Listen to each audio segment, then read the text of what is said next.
আপনি বলে দেন ইন কুনতুম তুহিব্বুনাল্লাহ, তোমরা যদি সত্যিকারে আল্লাহকে ভালোবাসো, যতটা আল্লাহ রসুলকে ভালোবাসবে ততটা আল্লাহ রাব্বুল ইজ্জতকে ভালোবাসা হলো, আর আল্লাহ রাব্বুল ইজ্জত সেই বান্দাকে ততটাই ভালোবাসবেন। আমার একটাই উদ্দেশ্য নিয়ে কাজ করতে চাইছেন, যাতে আমার রব রাজি হয়ে যান, যাতে আমার আল্লাহ রাজি হয়ে যান। এই ধরনের মন্তব্য করেছেন যে একজন বলেছেন আমি নমাজ পড়বো সারা রাত, আমি ঘুমাবো না, আমি বিবাহ করব না, আমি প্রত্যেক দিন রোজা রাখবো। আপনারা এই ধরনের জ্ঞান দেন, অর্থাৎ কোরআন এবং সেই সুন্নাহর জ্ঞান দেন, আল্লাহ রসুলের জ্ঞান দেন, সাহাবা ইকরামদের আদর্শ দেন, এতে আপনার জন্য আপনার ছেলের জন্য। আউযু বিল্লাহি মিনাশ শাইতানির রাজিম, বিসমিল্লাহির রহমানির রহিম। ইয়া আইয়ুহাল্লাযীনা আমানু ইত্তাকুল্লাহা হাক্কা তুকাতিহি ওয়া লা তামুতুন্না ইল্লা ওয়া আনতুম মুসলিমুন।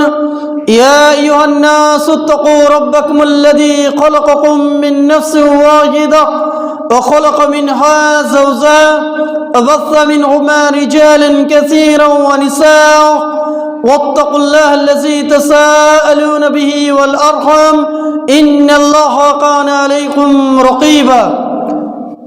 يا أيها الذين آمنوا اتقوا الله وقولوا قولا سديدا يصلح لكم أعمالكم ويغفر لكم ذنوبكم ومن يطع الله ورسوله فقد فاز فوزا عظيما. رب اشرح لي صدري ويسر لي أمري واحلل عقدة من লিসানি ইয়াফকাহু কওলি। শ্রদ্ধেয় সম্মানীয় উপস্থিত নেতৃবৃন্দ এবং বিশিষ্ট ওলামা, প্রথমত সেই মহান আল্লাহ রাব্বুল ইজ্জতের আমরা প্রশংসা থাকি, যিনি আমাদেরকে ধারাবাহিকভাবে সাপ্তাহিক ইজতেমা, সাপ্তাহিক দার্সে আমাদেরকে আল্লাহ রাব্বুল ইজ্জত বিগত প্রায় 8-9 সপ্তাহ থেকে আমরা এই দার্সে উপস্থিত হচ্ছি এবং কিছু কোরআন ও হাদিসের কথা, আল্লাহ রাব্বুল ইজ্জতের বাণী, ইসলামের বাণীর আলোক আলোচনা করছি এবং শুনতে কথা বলবো। নিজের ব্যক্তিগত কথা বলবো না, যদি কোনো কথা হয় তো আল্লাহ রাব্বুল ইজ্জতের দরবারে আমি ক্ষমা চেয়ে নিচ্ছি।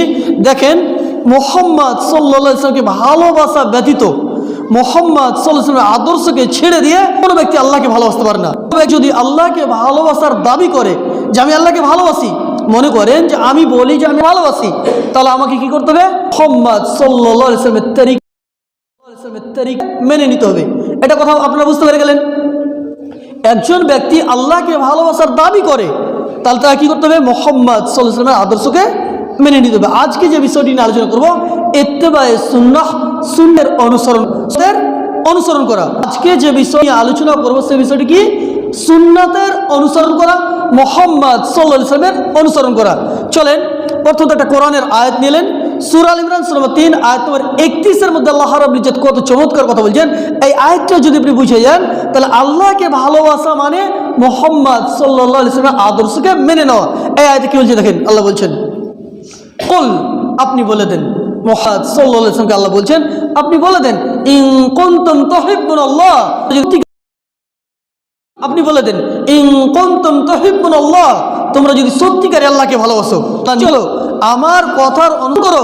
ফাত্তাবিউনি ইউহিব্বুকুমুল্লাহ ওয়া ইয়াগফির লাকুম যুনুবাকুম ওয়াল্লাহু গফুরুর রহিম। আল্লাহ নিচেই বলছে, যদি কোনো ব্যক্তি আল্লাহর রাসূল সাল্লাল্লাহু আলাইহি সাল্লামের আদর্শকে মেনে নেয়, তাহলে সে আল্লাহকে ভালোবাসলো, এবং যে আল্লাহকে ভালোবাসলো সে বান্দাকে আল্লাহ রাব্বুল ইজ্জত নিজেই বলছেন আমি আল্লাহ তাকে ভালোবাসলাম। কথা বুঝবেন? তারপরে তার মাধ্যমে যে ভুল ত্রুটি হবে সেগুলো আল্লাহ ইজ্জত করে দেবেন। কথা বুঝে এলো? তার বলছেন যে দেখেন, তার মানে পয়েন্ট আমরা বুঝতে পারলাম, যে ব্যক্তি সত্যিকারী আল্লাহকে ভালোবাসে, যে ব্যক্তি সত্যিকারী আল্লাহকে ভালোবাসে, কথা বুঝবেন, যে ব্যক্তি সত্যিকার আল্লাহকে ভালোবাসে সে তার মুহাম্মদ সাল্লাল্লাহু আলাইহি ওয়াসাল্লামের সুন্নাত থেকে বিমুখ হতে পারে না। আপনি একটি হাদিস নিলেন, মুহাম্মদ সাল্লাল্লাহু আলাইহি ওয়াসাল্লামের আদর্শ থেকে, হাদিস থেকে যেটা বোঝা যাচ্ছে যে মুহাম্মদ সাল্লাল্লাহু আলাইহি ওয়াসাল্লাম একসময় সাহাবা ইকরামদেরকে একটা নসিহত করছেন। কথা বুঝবেন? নসিহত করছেন যে আমার সাহাবা ইকরাম, আমার পরে দেখবা যে ইখতিলাফান কাসীরা, আমার পরে দেখবে যে বড় বড় আবার ইখতিলাফাত হয়ে যাবে, মানুষের মধ্যে মতনৈক্য চলে আসবে, মানুষ একদিকে ডাকবে একজন, ডাকবে একদিকে, এইভাবে দেখ মতপার্থক্য চলে আসে অনেক রকম বিষয়বস্তু নিয়ে। তখন নবী মুহাম্মদ সাল্লাল্লাহু আলাইহি ওয়াসাল্লাম একটা চমৎকার শিক্ষা দিয়েছিলেন, ফাআলাইকুম বিসুন্নতি ওয়া সুন্নতি খুলাফায়ে রাশিদিন আল মাহদিন। মুহাম্মদ সাল্লাল্লাহু আলাইহি ওয়াসাল্লাম বললেন, শেষ সময় তোমরা আমার সুন্নাতকে তোমরা একড়ে ধরবে, আমার সুন্নাতকে একড়ে ধরবে, এবং আমার খোলাফায়ে রাশিদিন মানে বিশিষ্ট চারজন সাহাবী, আবু বকর সিদ্দিক, ওমর বিন খাত্তাব, উসমান বিন আফফান, হযরত আলী, এই চারজন সাহাবীর তোমরা সুন্নাতকে একড়ে ধরবে। এই চারজন মানে খোলাফায়ে রাশিদিনদের সুন্নাতকে, তরিকাকে একড়ে ধরবে। এবং মুহাম্মদ সাল্লাল্লাহু আলাইহি ওয়াসাল্লাম এখানেই ক্ষান্ত না, বরঞ্চ বলছেন যে তোমাদের দাঁত দিয়ে যেমন কোনো বস্তুকে মজবুত করে ধরা হয়, সেই মতো তোমরা নিজের দাঁত দিয়ে যেমন আপনার মজবুত করে ধরা হয়, সেই মতো আমার সুন্নাতকে এবং আমার সাহাবায়ে কেরামদের সুন্নাতকে তোমরা একড়ে ধরবে। তার মানে বুঝতে পারা গেল যে একজন মানুষ যদি কল্যাণকার হতে চায়, তাহলে তাকে কী করতে হবে? মুহাম্মদ সাল্লাল্লাহু আলাইহি ওয়াসাল্লামের আদর্শকে মেনে নিতে হবে। 1 নম্বর পয়েন্ট আমরা বুঝতে পেরে গেছি। চলেন একটি হাদিসের প্রতি লক্ষ্য রাখুন, সহিহ বুখারী হাদিস, হাদিস নম্বর আপনার 7280 মানে 7280। এই হাদিসের বর্ণনাকারী হচ্ছেন আবু হুরায়রা রাদিয়াল্লাহু তাআলা আনহু। তিনি বলছেন, আন আবি হুরায়রা রাদিয়াল্লাহু তাআলা আনহু قال قال رسول الله صلى الله عليه وسلم كل امتي يدخلون الجنه الا من ابى قيل يا رسول الله صلى الله عليه وسلم ومن يابى قال من اتاني دخل الجنه ومن اساني فقد ابى। নবী মুহাম্মদ সাল্লাল্লাহু আলাইহি ওয়াসাল্লাম একজন বিশিষ্ট সাহাবী আবু হুরায়রা তিনি বলছেন যে মুহাম্মদ সাল্লাল্লাহু আলাইহি ওয়াসাল্লাম বলেছেন যে আমার প্রত্যেকটা উম্মতি জান্নাতে যাবে। কোথায় যাবে বলেন তো?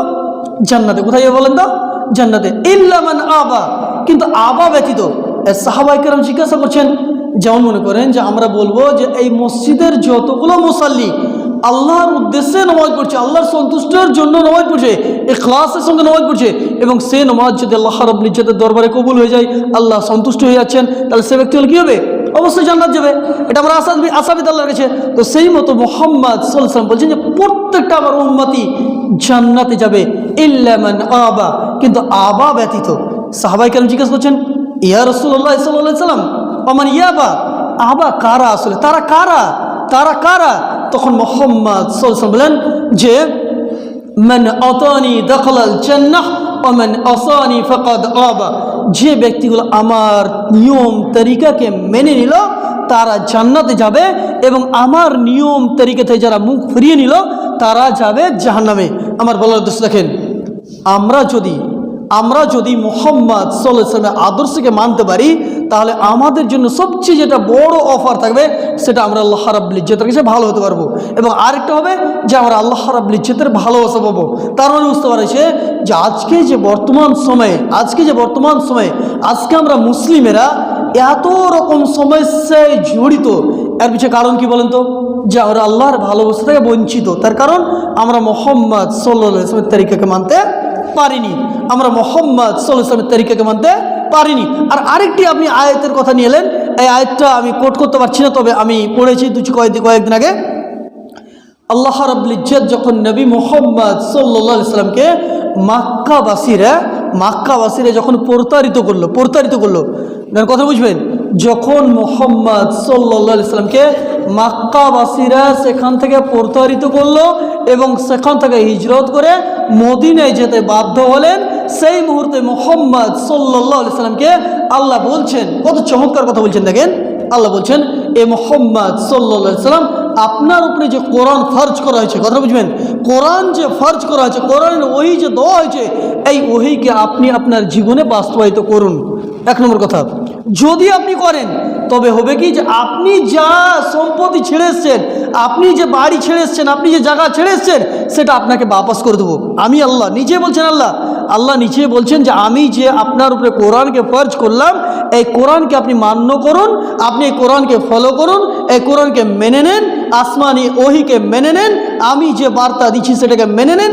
যদি আপনি এটা করতে পারেন, তবে আপনাকে যে মক্কাবাসীরা প্রতারিত করেছে, যে আপনাকে ছোট করেছে, যে আপনাকে আপনার যে অপদস্থ করেছে, আমি আল্লাহ আপনাকে গ্যারেন্টি দিয়ে বলছি, আপনি যদি কোরআনকে এক এক করে বাস্তবায়িত করেন, তবে আমি আপনাকে সেই মদিনাকে আপনাকে সঁপে দেবো। আপনি বলুন তো এই ঘটনা বাস্তব কি বাস্তব না? বাস্তব। এই 11 হিজরিতে সন 10 হিজরিতে মোহাম্মদ সাল্লাল্লাহু আলাইহি ওয়াসাল্লাম পুরা মক্কাকে কি করলেন? ফাতহ করে গেলেন।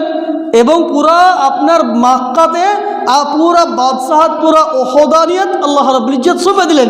তার মানে এখানে আরেকটি পয়েন্ট বুঝতে পারা হলো, যারা কোরআনকে মানবে, যারা মোহাম্মদ সাল্লাল্লাহু আলাইহি ওয়াসাল্লামের আদর্শকে মানবে, যদিও আমি বারবার বলি, যদিও পার্থিব দিক থেকে বোঝা যায় যে সে কষ্টতে আছে, কিন্তু আসলে সে কষ্টতে নেই, নাই। এবং ইসলামকে যারা ফলো করবে, আল্লাহ রাব্বুল ইজ্জতের এটা ওয়াদা যে তাকে আল্লাহ রাব্বুল ইজ্জত অপদস্থ করবেন না। এবার কথা হচ্ছে যে আমি বারবার বলি যে দেখেন, হয়তো আপনি অনেক রকম সমস্যায় গ্রস্ত হয়েছেন, তো আপনি কি তার মানে আপনি আল্লাহর প্রতি অসন্তুষ্ট হবেন? জি না, আপনি পরীক্ষা স্বরূপ আল্লাহ করছেন। নবীদের ইতিহাস নিলেন, বারবার বলি যে নবীদেরকে বিভিন্ন প্রকার আল্লাহ রাব্বুল ইজ্জত পরীক্ষা করেছেন। ঠিক সেই মতো আমাকে, আপনাকে, আমাদের প্রতিবেশীকে করতেই পারে। চলেন আমার বলার উদ্দেশ্য দেখেন যে আমাদের যেটা কল্যাণ রয়েছে সেটা হচ্ছে মুহাম্মদ সাল্লাল্লাহু আলাইহি ওয়াসাল্লামের আদর্শতে, মুহাম্মদ সাল্লাল্লাহু আলাইহি ওয়াসাল্লামের সুন্নতে। চলেন আরেকটি কোরআনের আয়াত নিলেন, খুবই চমৎকার আয়াত, সূরা নিসার মধ্যে সূরা নম্বর 4 আয়াত নম্বর 59 মধ্যে আল্লাহ রাব্বুল ইজ্জত কত চমৎকার বলছেন। দেখেন, ইয়া আইয়ুহাল্লাযীনা আমানু আতিউল্লাহ ওয়া আতিউর রাসূল ওয়া উলিল আমরি মিনকুম ফাইন তানাযাতুম ফি শাইইন ফারুদ্দুহু ইলাল্লাহি ওয়া রাসূল ইন কুনতুম তুমিনুনা বিল্লাহ ওয়াল ইয়াউমিল আখির। আল্লাহ বলছেন কত চমৎকার কথা। আর এই আয়াতটার আমি শানে নজুল আপনাদের সামনে পেশ করব এবং এই আয়াতটার সামনে রেখে কয়েকটি কথা রাখবো। দেখেন, আল্লাহ বলছেন এ মুহাম্মদ সাল্লাল্লাহু আলাইহি ওয়াসাল্লাম, আল্লাহ বলছেন ইয়া আইয়ুহাল্লাযীনা আমানু, হে ঈমানদারেরা, হে মুমিনেরা, আতিউল্লাহ ওয়া আতিউর রাসূল, তোমরা আল্লাহর ইতআত করো এবং আল্লাহর রাসূলের ইতআত করো। ওয়া উলিল আমরি মিনকুম, এবং তোমাদের মধ্যে যারা ওলামায়ে কেরাম রয়েছেন কিংবা বাদশা রয়েছেন, বাদশা মানে ইসলামিক খিলাফতওয়ালা বাদশা, যারা কোরআন এবং সহিহ সুন্নাহর কথা বলে তাদের তোমরা ইতআত করো, এখানে বুঝেন, আল্লাহ প্রথমে বললেন যে তোমরা আল্লাহর ইতআত করো, আল্লাহর কথাকে মান্য করো, আল্লাহ রসুলের কথাকে মান্য করো। এবং তোমাদের মধ্যে যারা বিশিষ্ট ওলামায়ে কেরাম রয়েছেন কিংবা বাদশা রয়েছেন, খিলাফত যারা করছেন, যদি তারা কোরআন এবং সহিহ সুন্নাহ অনুযায়ী যদি তোমাদের শাসন করে, তাহলে তাদের তোমরা মান্য করো, তাদের তোমরা কথা মেনে চলো। কথা বুঝবেন? তার মানে বুঝতে পারা গেল যে এখানে 3টি পয়েন্ট। 1 নম্বর পয়েন্ট হচ্ছে আমাদেরকে আল্লাহর কথাকে মানতে হবে। কার কথাকে বলেন তো? আল্লাহর কথাকে। 2 নম্বর, আল্লাহ রসুলের কথাকে মানতে হবে। তারপরে ওলামায়ে কিরাম, আলেমে দিন। কিন্তু আলেমে দিনে ওলামায়ে কিরামদের কথা মানতে যে আমরা কিন্তু স্বতন্ত্রতা না, আমরা স্বতন্ত্র রূপে তিনাদের কথা আমরা মানতে পারি না। যে কথা আল্লাহ এবং আল্লাহ রসুলের সঙ্গে মিলবে সেটা আমরা মানতে পারি। তার কারণ এই আয়াতে আল্লাহ সমাধান দিয়ে দেন। আল্লাহ বলছেন যে ফাইন তানাযাতুম ফি শাইইন ফারুদ্দুহু ইলাল্লাহি ওয়া রাসূল, যদি তাদের মধ্যে মানে আল্লাহ এবং আল্লাহ রসুলের মধ্যে না, আল্লাহ এবং আল্লাহ রসুলের মধ্যে কোনো দ্বিমত নেই, আমাকে আপনাকে আল্লাহর বিধানকে মানতে হবে, আল্লাহ রসুলের বিধানকে মানতে হবে। তারপরে ওলামায়ে কিরামদের কথাকে মানতে হবে, আলেম বর্গদের কথাকে মানতে হবে। কিন্তু এখানে কিন্তু আমরা স্বতন্ত্রভাবে মানতে পারি না। তার কারণ হচ্ছে আল্লাহ বলছেন ফাইন তানাযাতুম ফি শাইইন, যদি তাদের মধ্যে কোনো প্রকারের মতভেদ, মতনৈক্য, মত পার্থক্য চলে আসে, তাহলে তোমরা কি করবে? ফারুদ্দুহু ইলাল্লাহি ওয়া রাসূল, তোমরা আল্লাহ এবং আল্লাহ রসুলের দিকে ফিরে যাবে। কথা বুঝতে পারলেন? যে আল্লাহ এবং আল্লাহ রসুলের দিকে ফিরে যাবে, তার মানে বোঝা যাচ্ছে যদি দুই মহল্লার মধ্যে 2 রকম কথা চলে আসে, তাহলে আমাদেরকে দেখতে হবে যে ওনাদের মধ্যে কার কথা কোরআন এবং সহিহ হাদিসের দৃষ্টিতে হচ্ছে। যার কথা কোরআন এবং সহিহ হাদিসের দৃষ্টিতে হচ্ছে, তিনার কথাকে আমরা সম্মান ক্ষেত্রে মেনে নেব এবং তিনার কথাকে আমরা সম্মান ক্ষেত্রে ছেড়ে দেবো। কথা বুঝে গেল? কথা বুঝতে পারলেন যে ওলামাদের কথা আমাদেরকে মানতে হবে, কিন্তু এইখানে স্বতন্ত্রভাবে আমরা মানতে পারি না। কেন? আল্লাহ রাব্বুল ইজ্জত এখানে আমাদেরকে একটি অত্যন্ত গুরুত্বপূর্ণ একটা উসুল, একটা নিয়ম দিয়েছেন যে তোমরা আল্লাহ এবং আল্লাহ রসুলের কথাকে মেনে নাও, ওলামাদের কথাকে মেনে নাও। ফাইন তানাযাতুম ফি শাইইন, যদি তাদের মধ্যে কোনো প্রকারের মতভেদ, মতনৈক্য চলে আসে, ফারুদ্দুহু ইলাল্লাহি ওয়া রাসূল, তোমরা আল্লাহ এবং আল্লাহ রসুলের দিকে সেটা ফিরিয়ে দাও, সেটাকে আল্লাহ এবং আল্লাহ রসুলের দিকে ফিরিয়ে দাও। আমার বলার উদ্দেশ্য দেখেন যে দেখেন, আমরা যদি সত্যিকারই আল্লাহ এবং আল্লাহ রসুলের বিধানকে মানি, তাহলে আমাদের জন্য কল্যাণ আছে কি নেই বলেন তো? কল্যাণ আছে কি নেই? আছে। আমাদের জন্য কল্যাণের যেটা মেন মাধ্যম সেটা হচ্ছে আল্লাহ এবং আল্লাহ রসুলের বিধান এবং সাহাবায়ে কেরামদের বুঝ, সাহাবায়ে কেরামদের সোচ, চিন্তা ধারণা, সালাফদের বুঝ। মানে আমাদের বিগত সময়ে যতগুলো ওলামায়ে কেরাম গেছেন, সাহাবায়ে কেরাম, তাবেঈন, তাবেঈন এবং বিশিষ্ট ওলামায়ে কেরাম, বিশিষ্ট ইমামগণ, তিনাদের আদর্শ, তিনাদের রায় মোতাবেক আমাদের জীবনটাকে গড়িয়ে তুলতে হবে। চলেন, আমার বলার উদ্দেশ্য দেখেন, এই মাসটা হচ্ছে আরবিকের শাবান মাস। কি মাস বলেন তো? শাবান মাস। এই মাসে গুরুত্ব আল্লাহ রসুল অনেকভাবে দিয়েছেন। কেন? দেখেন, কথাটা বুঝছেন। এই মাসে আমাদেরকে রোজা রাখা উচিত, রোজা রাখা উচিত। কেন? দেখেন, এখানে আমি মন গড়া কথা বলতে চাই না। একটি ওসামা বিন জাওয়েদ রাদিয়াল্লাহু তাআলা আনহু তিনি বর্ণনা করছেন যে আল্লাহ রসুল সাল্লাল্লাহু আলাইহি সাল্লাম রমজান মাসের পূর্বে এই শাবান মাসে অনেক রোজা রাখতেন, অনেক রোজা রাখতেন। মানে ফরজ রোজার পরে পরে, মানে রমাদান মাসের পরে পরে সবচেয়ে বেশি যে মাসে রোজা রাখতেন সেই মাসটা ছিল এই মাসটি। কথা বুঝে গেল? তো আল্লাহ রসুলকে আমি জিজ্ঞাসা করলাম, ইয়া রাসূলুল্লাহ সাল্লাল্লাহু আলাইহি সাল্লাম, আল্লাহ রসুল গো, আপনি এত রোজা কেন রাখেন? এই মাসে আপনি এত রোজা কেন রাখেন? কথাটা বুঝবেন। আমি এই পয়েন্টটা বুঝানোর জন্য আমি এত দূর থেকে এলাম। এত দূর মানে এই কথাগুলো আমি ইতিপূর্বে বললাম যে আমাদেরকে মুহাম্মদ সাল্লাল্লাহু আলাইহি ওয়াসাল্লামের আদর্শকে মানা অত্যন্ত জরুরি এবং একজন মুমিনের জন্য এটা অলঙ্ঘনীয় দায়িত্ব। কথা বুঝে গেল? তো আমার যে কথাটা পয়েন্ট আমি বুঝেছি যে এই মাসে আমাদেরকে রোজা রাখতে হবে। এবার কথা হচ্ছে যে রোজা রাখবো, কেন রোজা রাখবো, কী কারণে রাখবো, আল্লাহ রাসূল কীভাবে রাখতে বলেছেন, এটা তো আমাদের জানা জরুরি আছে। এই মাসটা হচ্ছে দেখেন, যদিও আল্লাহ রাব্বুল ইজ্জতের কাছে 4টি মাস হচ্ছে গুরুত্বপূর্ণ। মুহররম, আপনার তারপরে হচ্ছে রজব, জুলকাজা এবং আরেকটি মাস, যাই হোক, তো 4টি মাস হচ্ছে হুরমতলা মাস, ইজ্জতদার মাস। কিন্তু এই মাসটা ইজ্জতদার মাস নয়, তবে আমাদের জন্য মুহাম্মদ সাল্লাল্লাহু আলাইহি ওয়াসাল্লাম একটি চমৎকার শিক্ষা দিয়েছেন। সে শিক্ষাটা হচ্ছে যখন ওই সাহাবী জিজ্ঞাসা করলেন, আর আপনার ওসামা বিন জাওয়েদ রাদিয়াল্লাহু তাআলা জিজ্ঞাসা করছেন, ইয়া রাসূলুল্লাহ সাল্লাল্লাহু আলাইহি সাল্লাম, আল্লাহ রাসূল, আপনি এই মাসে এত বেশি বেশি রোজা কেন রাখেন?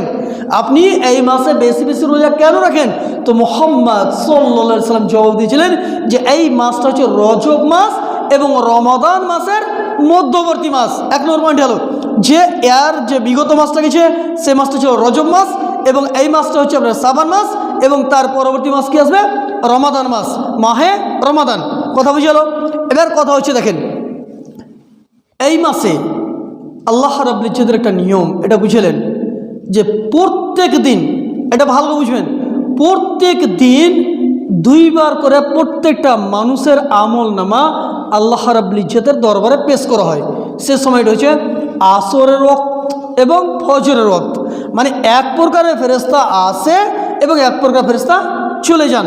মানে যিনারা ডিউটিতে ছিলেন তিনারা চলে গেলেন, আবার চেঞ্জ হওয়ার পরে ফজর সময় চেঞ্জ হবে, এবার আসর সময় চেঞ্জ হবে। তারা প্রত্যেক দিন মানুষের আমল নামা 2 বার করে আল্লাহ রাব্বুল ইজ্জতের কাছে পেশ করা হয়। একটা হচ্ছে আসর ওয়াক্তে আর একটা হচ্ছে ফজর ওয়াক্তে। 1 নম্বর পয়েন্ট মনে রাখবেন এটা, ঠিক আছে? এই কথাটা মনে রাখবেন। 2 নম্বর পয়েন্ট হলো, আবার আল্লাহ রাসূল বলছেন যে সপ্তাহে 2 দিন, সপ্তাহে 2 দিন, একদিন হচ্ছে সোমবার আর একদিন হচ্ছে বৃহস্পতিবার। একদিন ইয়াউমে ইসনাইন আর একদিন বৃহস্পতিবার, মানে সোমবার দিন এবং বৃহস্পতিবার দিন।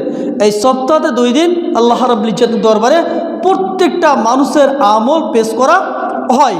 এবং আমি যে কথাটা আপনাদের বুঝতে চাইছি, আর প্রত্যেক বছরের একটা মাসের যেটা হিসাব হয় সে মাসটা হচ্ছে শাবান মাস। এই মাস, কথা বুঝবেন, এই মাসে আমাদের আমল নামা আল্লাহ রাব্বুল ইজ্জতের দরবারে পেশ করা হয়। তাহলে প্রত্যেক দিন, প্রত্যেক সপ্তাহ এবং মাসের মধ্যে এই মাস। কথা বুঝে গেল? তাহলে ইম্পর্টেন্ট বুঝতে পারা গেল যে এই মাসে আমাদের আমল নামা আল্লাহ রাব্বুল ইজ্জতের দরবারে পেশ করা হবে এবং সপ্তাহে 2 দিন আর দিনে 2 বার, দিনে 2 বার, সপ্তাহে 2 দিন আর মাসে এই মাসে। কথা বুঝে গেল?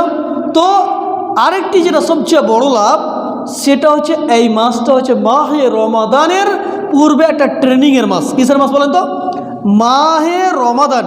যে রমজান মাস আসছে, যে আমাদের উপরে যে রোজা ফরজ, আমরাকে যে রোজা করতে হবে, কিন্তু তার পূর্বে এই মাসটা যদি আমরা রোজা রাখতে পারি তবে আমাদের জন্য একটা প্রশিক্ষণ হিসাবে, ট্রেনিং হিসাবে আমাদের জন্য রোজা করতে সুবিধা হবে। আমাদের জন্য সে মাসটা রোজা করতে কী হবে? আসান হয়ে যাবে। আর এই মাসে আপনি যত পারবেন বেশি বেশি করে রোজা রাখুন, তবে দিন নির্ধারিত না এবং আর আপনি নিজে থেকে ফজিলত নিজে থেকে বর্ণনা করে দেবেন জি না আল্লাহ রসুল করেছেন বাস আমরা করব, আল্লাহ রসুল এই গুরুত্ব দিয়েছেন আমরা দিব। কেন আমি বললাম যে একজন মুমিন যতটা আল্লাহ রসুলকে ভালোবাসবে ততটা আল্লাহ রাব্বুল ইজ্জতকে ভালোবাসা হলো, আর আল্লাহ রাব্বুল ইজ্জত সেই বান্দাকে ততটাই ভালোবাসবেন। আমার বলার উদ্দেশ্য দেখেন, এই মাসে বেশি বেশি করে রোজা রাখুন যতটা পারবেন, যতটা সম্ভব। হ্যাঁ, আপনি ব্যস্ত আছেন, 5টা 7টা 10টা জয়টা পালন করেন, জয়টা সম্ভব যতটা সম্ভব আপনি রোজা রাখুন। কেন? যে দেখেন কার কখন যে মৃত্যু ঘটে যাবে, কার যে নসিবে রমাদান জুটবে, কার যে জুটবে না, এটা আমাদের দায়িত্ব, আমাদের দায়িত্ব না। আমরা যে কখন চলে যাবো দুনিয়া ছেড়ে এই কথা আমরা বলতে পারছি না। তো আমাদের সামনে একটা খুবই গুরুত্বপূর্ণ মাস আসছে, সেই মাসের পূর্বে এই মাসটা হচ্ছে এক প্রকারের ট্রেনিংয়ের মাস। এই মাসটা হচ্ছে এক প্রকারের ট্রেনিং মাস, ট্রেনিংয়ের, যে আমরা যদি ট্রেনিং প্রাপ্ত হিসাবে আমরা রমজান মাসে প্রবেশ করি তাহলে আমাদের জন্য রমজানের রোজা রাখতে আসান হবে না ভারী হবে? আসান হয়ে যাবে, আমাদের জন্য কী যাবে? সহজ হয়ে যাবে। এবং তার পরবর্তী কথা হলো এই মাসে বেশি বেশি করে আপনারা দান সাদাকা করবেন, দান সাদাকা করবেন। এই মাসে বেশি বেশি করে ইস্তিগফার করবেন, আল্লাহর কাছে ক্ষমা চাইবেন। যা ভুল করেছেন আল্লাহকে বলুন, কোন সময় উঠে বলুন যে আমি এই ভুল করেছি, আমি এই গুনাহ করেছি, আমি নামাজ পড়িনি, আমি এতদিন ধরে আল্লাহ আপনাকে আমি ছেড়েছিলাম, আমি আল্লাহ আপনার কাছে এলাম, আপনি যা ভুল করেছেন আপনি বাংলাতে বলেন। আল্লাহ রাব্বুল ইজ্জত এরকম কি আমাদের রব যে বাংলা বুঝেন না? এরকম কি আমাদের রব বলেন তো যে বাংলা বুঝেন না? প্রত্যেকটা ভাষা প্রত্যেকটা জিনিসের ব্যাপারে কে জানেন? আল্লাহ জানেন। হ্যাঁ, আমি জানি না, এটা আমার দুর্বলতা। তো আমাকে কি করতে হবে? আমি যদি নিজের ভাষাতে আল্লাহ রাব্বুল ইজ্জতকে বলি, সেই ভাষা অনুপাতে আল্লাহ রাব্বুল ইজ্জত আমাকে ক্ষমা করে দেবেন। আমার বলার উদ্দেশ্য দেখেন, এই মাসে বেশি বেশি করে রোজা রাখুন যতটা পারবেন, কিন্তু শরীরটাকে আবার দুর্বল করে দিন না যাতে রমজান মাসে অসুবিধা হয়ে যায়, এটাও লক্ষ্য রাখতে হবে। কেন এই মাসে যদি কেউ রোজা না রাখে তো গুনাহগার হবে না, গুনাহগার হবে না। কিন্তু আল্লাহ রসুল বলেছেন যে আমি এই জিনিসটাকে পছন্দ করি যে আমি আমার যখন আমল নামা আল্লাহ রাব্বুল ইজ্জতের দরবারে পেশ করাবে সে সময় আমি রোজার অবস্থায় থাকি। তার কারণে আমরা যদি এই মাসে রোজা রাখি অবশ্যই আমাদের জন্য এটা খুবই আনন্দের বিষয় যে আল্লাহ রাব্বুল ইজ্জতের দরবারে আমাদের আমল পেশ করা হবে। আর এই কারণে আল্লাহ রসুল বলেছেন যে সপ্তাহে 2 দিন তোমরা যদি রোজা রাখো তো তোমাদের জন্য মঙ্গল রয়েছে, যে এই রোজার অবস্থাতে আপনার আমার আমল সেই আল্লাহ রাব্বুল ইজ্জতের দরবারে পেশ করাবে। ওই দিনটা কি? বৃহস্পতিবার এবং সোমবার। আপনি এই 2 দিন রোজা রাখতে পারেন যদি আপনি ইচ্ছুক হন। তো গুনাহগার হবেন না, না করলে যে আপনি গুনাহগার হয়ে যাবেন, গুনাহে পড়ে যাবেন, জি না। তবে আপনার যে আমল নামা আল্লাহর কাছে পেশ করা হবে যদি আপনি রোজার অবস্থায় থাকেন, আল্লাহ রসুলের যদি আপনি আদর্শকে মানেন, অবশ্যই আল্লাহ রাব্বুল ইজ্জতের দরবারে আপনার মর্যাদার বৃদ্ধি পাবে। এটাই বাস্তব। আমার বলার উদ্দেশ্য দেখেন যে আমি যে কথাটা আপনাদেরকে বুঝিয়ে দিতে চাইলাম যে আমল করুন, সৎ আমল, সলেহ আমল, যে আমল আল্লাহ এবং আল্লাহ রসুল শিখিয়েছেন, সাহাবায়ে কেরাম করেছেন, এবং নিজের মন গড়া আমল করবেন, ইবাদত করবেন। যদি আল্লাহ রসুল না করেছেন, আল্লাহ রসুল থেকে প্রমাণিত না, আপনাদের কোরআন এবং হাদিসের দৃষ্টিতে সেটা সঠিক না, তাহলে সেটা কী হবে? ব্যর্থ হয়ে যাবে। যেহেতু আমার বলার উদ্দেশ্য দেখেন, যেহেতু আমরা যতটা পারবো সঠিক আমল করার চেষ্টা করব, সলেহ আমল করার চেষ্টা করব। চলেন আরেকটি হাদিস আপনাদের সামনে পেশ করার পরেই আমি আমার কথাকে ইতি করব। সেই হাদিসটি হচ্ছে সহিহ বুখারী হাদিস, সহিহ বুখারী হাদিস 5063 নম্বর হাদিস। এই হাদিসের ভাবার্থটা বোঝার চেষ্টা করুন। একদিন নবী মুহাম্মদ সাল্লাল্লাহু আলাইহি ওয়াসাল্লামের বাড়িতে 3 জন সাহাবী এলেন। কয়জন সাহাবী এলেন বলেন তো? 3 জন। কয়জন বলেন তো? 3 জন। 3 জন সাহাবী এসে আসার পরে নবী মুহাম্মদ সাল্লাল্লাহু আলাইহি ওয়াসাল্লামের বিবিদেরকে জিজ্ঞাসা করছেন যে উম্মুল মুমিনিন, মুমিনদের মা, আপনারা বলুন তো যে আল্লাহ রাসূল কী কী এমন আমল করে, কী কী আমল করেন, কী কী বান্দেগি করেন, কী কী দোয়া করেন, কী কী আপনার জিকির করেন। তো এক এক করে তিনারা বলতে লাগলেন। বলার পর 3 জন মাথায় হাত দিয়ে দিলেন, বলছেন যে আল্লাহ রাসূল এতগুলো আমল করছেন, ওনার আগে পিছে কোনো গুনাহ নেই, কোনো খাতা নেই। তো আমরা তো তার তুলনায় কিছুই করি না, আমরা তিনার তুলনায় কিছু করি না। এর তিনজনের মতভেদ মানে আপনার দ্বিধাবোধে পড়ে গেল যে আমরা তো আল্লাহ রসুল দেখলাম যে এতগুলো আমল করছেন, কিন্তু আমরা তো আমলই করি না। তো তিনজন মনে মনে ভাবলো কি জানেন, যে আমরা আল্লাহ রসুলের থেকে বেশি ইবাদত করব, বন্দেগী করব। তো তিন রকম মন্তব্য পেশ করছেন। একজন বলছেন আমি রাত্রিতে কোনোদিন ঘুমাবো না, আমি রাত্রিতে কোনোদিন ঘুমাবো না, আমি সারা রাত জেগে জেগে কী করবো, সলাৎ কায়েম করবো, নমাজ পড়তে থাকবো, আল্লাহর সন্তুষ্টির জন্য আল্লাহকে দোয়া করতে থাকবো, আমি রাত্রিতে ঘুমাবো না। আরেকজন বললেন আমি বিবাহ করব না, যদি আমি বিবাহ করি তো আমার সন্তান সন্ততি ছেলে মেয়ে আসবে, আমার বাড়িতে টেনশন বেড়ে যাবে, কাজ কাম বেড়ে যাবে, আমি অসুবিধায় পড়ে যাব, তা আমি বিবাহ করব না। আর একজন বললেন যে আমি কোনোদিন রোজা ছাড়বো না। দেখেন তিনাদের ইখলাসের মধ্যে কোনো জায়গায় কমি আছে না, তিনাদের ইখলাসের মধ্যে উদ্দেশ্যের মধ্যে কোনো জায়গায় কমি আছে জি না। তিনারা একটাই উদ্দেশ্য নিয়ে কাজ করতে চাইছেন, যাতে আমার রব রাজি হয়ে যান, যাতে আমার আল্লাহ রাজি হয়ে যান। কিন্তু সেই মুহূর্তে কিছুক্ষণ পরে যখন মুহাম্মদ সাল্লাল্লাহু আলাইহি সাল্লাম বাড়ি ফিরে এলেন, আসার পরে উম্মুল মুমিনিন মুমিনদের মা অর্থাৎ মুহাম্মদ সাল্লাল্লাহু আলাইহি সাল্লামের স্ত্রীগণ বললেন যে আল্লাহ রাসূল গো, আপনার কাছে তিনজন ব্যক্তি এসেছিলেন, আসার পর তিনজন তিন রকম মন্তব্য করে গেলেন। একজন বললেন আমি সারা রাত জেগে জেগে নামাজ কায়েম করব, একজন বললেন আমি রোজা ছাড়বো না, একজন বললেন যে আমি বিবাহ করব না, আমি অবিবাহিত থাকব। তো মুহাম্মদ সাল্লাল্লাহু আলাইহি সাল্লাম তাদেরকে ডাকলেন, ডাকার পরে বলছেন যে আপনারা কি তিনজন এই ধরনের মন্তব্য করেছেন, এই ধরনের মন্তব্য করেছেন যে একজন বলেছেন আমি নমাজ পড়বো সারা রাত, আমি ঘুমাবো না, আমি বিবাহ করব না, আমি প্রত্যেক দিন রোজা রাখবো, আপনারা এই ধরনের মন্তব্য করেছেন? তখন মুহাম্মদ সাল্লাল্লাহু আলাইহি সাল্লামকে তিনজন বিশিষ্ট সাহাবী বলছেন জি আল্লাহ রাসূল, আমরা এই ধরনের কথা বলেছি। আল্লাহ রাসূল বলছেন ফামান রগিবা আন সুন্নতি ফালাইসা মিন্নি, যে ব্যক্তি আমার সুন্নাত থেকে মুখ ফিরিয়ে নিল তারা আমার দলভুক্ত নয়। এখান থেকে বুঝতে পারা যাচ্ছে যে আমল যদি আপনি যতই বেশি করেন, আমার বিবেক আপনার বিবেক অনেক ক্ষেত্রে দেখেন যে অনেক মানুষকে দেখবেন, আমাদের হিন্দু ভাইদেরকে দেখেন, অন্য অন্য ধর্মের মানুষদেরকে দেখেন, ওরা অনেক ক্ষেত্রে ইবাদত করে। অনেক সময় দেখবেন ঠান্ডার সময় পানিতে, আপনার পুরো ঠান্ডার সময় পানিতে তারা আপনার ডুবকি লাগায়, পানিতে থাকে, কত কষ্ট দেখেন, কত কষ্ট, কিন্তু তাদের তরিকা সঠিক না, ইয়াহুদীদের আমল দেখবেন যে তারা অনেক আমল করত। এমনকি মুহাম্মদ সাল্লাল্লাহু আলাইহি ওয়াসাল্লাম একজন বিশিষ্ট সাহাবী ওমর ইবনুল খাত্তাব রাদিয়াল্লাহু তাআলা আনহু যখন ইয়াহুদীদেরকে দেখছেন যে তারা আপনার অনেক ইবাদত করছেন, অনেক বান্দেগী করছেন, অনেক কষ্ট করছেন, কিন্তু তাদের তরিকা সঠিক নাই, তার কারণে ওমর ইবনুল খাত্তাব রাদিয়াল্লাহু তাআলা আনহু সে সময় কেনে গেছিলেন। কেন কেনেছিলেন? যে এই মানুষগুলো এত বেশি বেশি বান্দেগী করছে, এত বেশি বেশি বান্দেগী করছে, তা সত্ত্বেও তারা জান্নাতের আশাবিদ হয়ে আশা করতে পারে না।